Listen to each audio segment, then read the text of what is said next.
జై శ్రీకృష్ణ ఎలా ఉన్నారు? సో నేను ఈరోజు ఫస్ట్ టైం కేక్ ప్రిపేర్ చేస్తున్నాను ఇంట్లో. పెద్ద అకేషన్ ఏం లేదు. శ్రీత 8th మంత్ కంప్లీట్ చేసేసుకుంది. సో దానికోసం అని చెప్పి చేద్దాం అనుకున్నాను. ఎప్పటి నుండో ఇంట్లో కేక్ చేయాలి అని చెప్పి ఇష్టం ఉండేది, కానీ దానికి కావాల్సిన థింగ్స్ అన్నీ తెచ్చిపెట్టుకున్నాను, కానీ ఎప్పుడూ ట్రై చేయలేదు. మనకు వీడియోస్ చూసేంతవరకే కానీ ట్రై చేసేదే అంత కుదరలేదు. సో ఈసారి శ్రీత కోసం చాలా నేర్చుకుంటున్నాను. హోమ్ మేడ్ సిరీస్లో భాగంగా ఈ కేక్ కూడా ఇంట్లో చేయడం నేర్చుకుందాము అని చెప్పేసి అనుకున్నాను. వెనిలా కేక్ బేస్ది ఫస్ట్ ట్రై చేద్దాము, ఎలా వస్తుందో. నెక్స్ట్ మంచిగా ట్రై చేయొచ్చు కదా అనేసి ఫస్ట్ వెనిలా కేక్ ట్రై చేస్తున్నాను.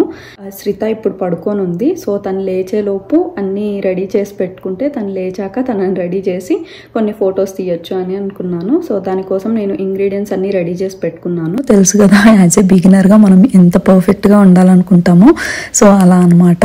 నేనైతే ఇందులో ప్రాసెస్, ఇంగ్రీడియంట్స్ అదంతా చెప్పాలనుకోవట్లేదు, ఎందుకంటే మనకి యూట్యూబ్లో కొడితే బోల్డ్ అన్ని వీడియోస్ వస్తాయి. సో నాకు అనవసరం అనిపించింది.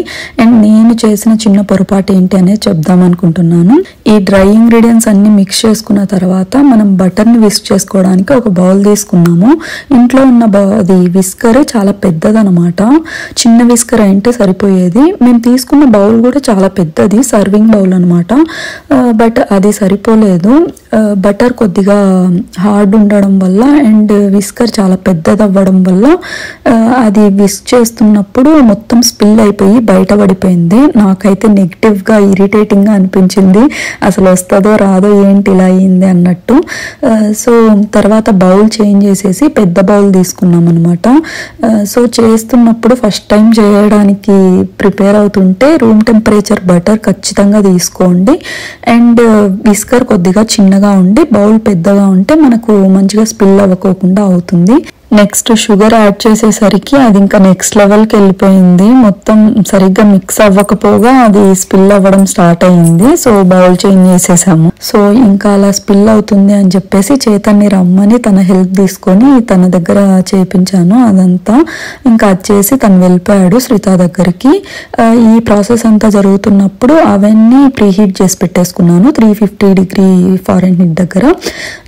ఇదంతా అయ్యాక మొత్తం బ్యాటర్ని మొత్తం ట్రాన్స్ఫర్ చేసేసుకొని కరెక్ట్గా 25 మినిట్స్ అయితే పర్ఫెక్ట్గా సరిపోయింది. నేను 20 మినిట్స్కి చెక్ చేశాను, అంత కలర్ చేంజ్ అవ్వలేదు. సో ఇంకో 5 మినిట్స్ ఆగి పెట్టి 25 మినిట్స్కి చూస్తే మనకి పర్ఫెక్ట్గా బేక్ అయింది. అండ్ టూత్ పిక్తో ట్రై చేస్తే ఏమీ అంటుకోకుండా పర్ఫెక్ట్గా బయటకు వచ్చిందనమాట.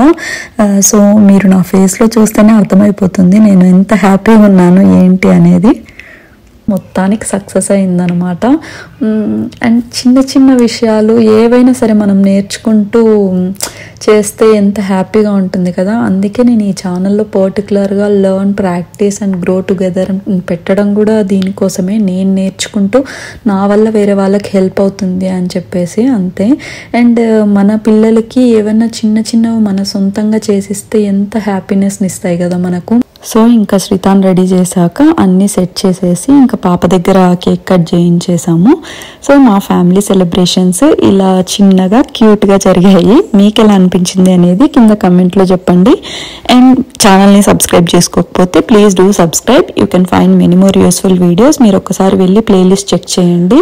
So that baby food videos ఇలా చాలా యూస్ఫుల్ వీడియోస్ ఉన్నాయి. And thank you so much for watching till now. See you in the next video. Bye bye.